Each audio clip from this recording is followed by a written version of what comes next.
Sobre la arena, el faro de Maspalomas se alza con un único propósito: elevar la linterna para que su luz alcance a los marinos en la noche. En 1889, la compañía parisina F. Barbier envía a Gran Canaria una linterna prefabricada de hierro fundido y una óptica Fresnel. Su montaje es una obra de precisión. Dovela a dovela, los operarios atornillan las piezas para crear la estructura de la cúpula, que remata un cupulín coronado por una veleta y un pararrayos.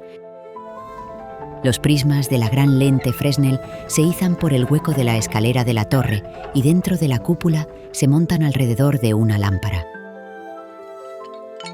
La lámpara es la fuente de luz y debe ser constante y de gran luminosidad.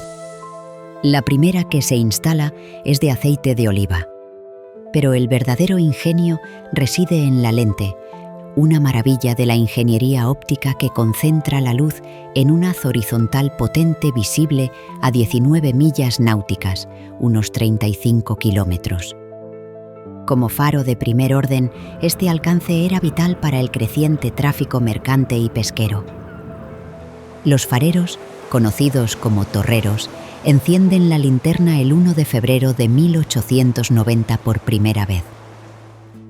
Son 3 y residen en el propio edificio con sus familias. El trabajo es rutinario y meticuloso.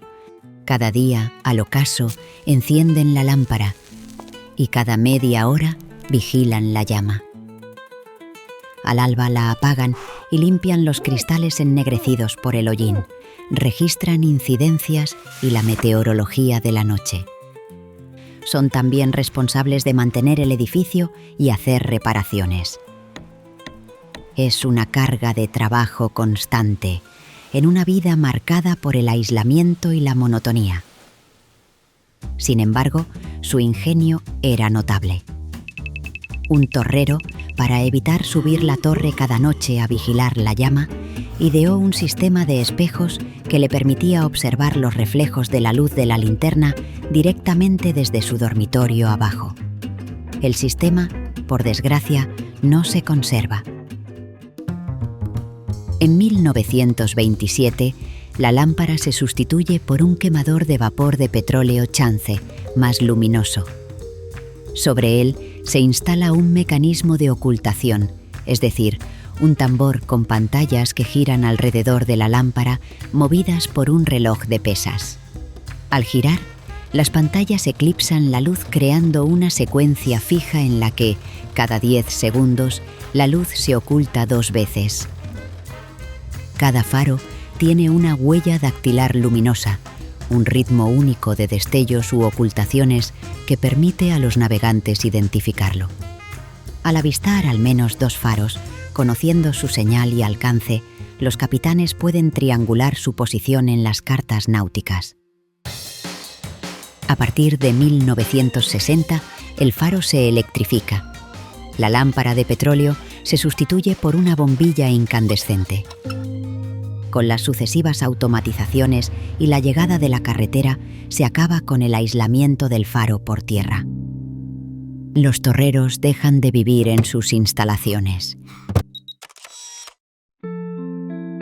En los 90 se cambia la señal a un sistema de destellos 2+1 cada 13 segundos generados con la propia lámpara.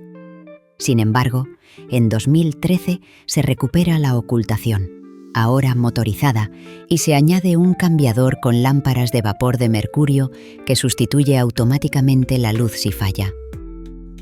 En la actualidad, la señal se controla en remoto desde la Autoridad Portuaria de Las Palmas.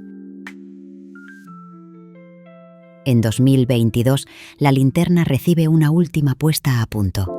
Tras 130 años a la intemperie, la cúpula se desmonta.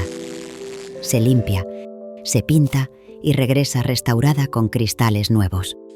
Ese mismo año se inaugura en el edificio el Centro Etnográfico Faro de Maspalomas, con exposición permanente, gestionado por la FEDAC.